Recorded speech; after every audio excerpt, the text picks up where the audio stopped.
दरबार विचों हसनैन दी मां अरमान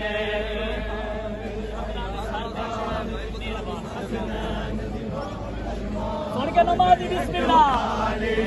दरबार विचों हसनैन दी मां अरमान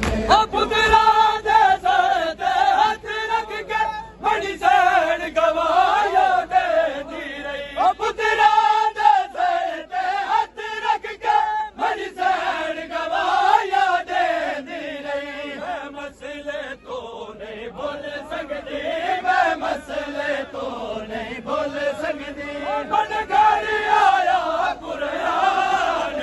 जो गाली आई दरबार विचों हसनैन दी मां अरमान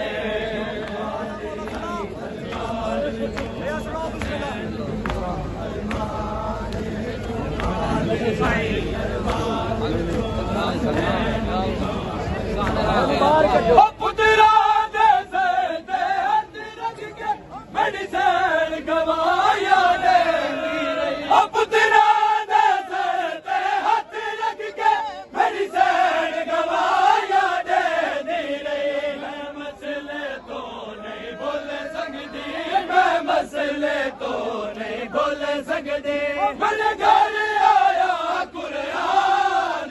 जो गाली आई दरबार विचों हसनैन दी मां अरमान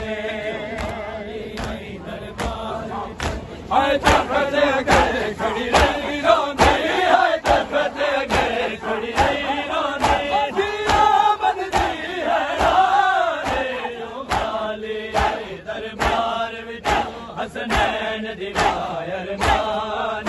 क्यों गाली आई दरबार विचों हसनैन दी मां अरमान क्यों गाली आई दरबार विचों हसनैन दी मां अरमान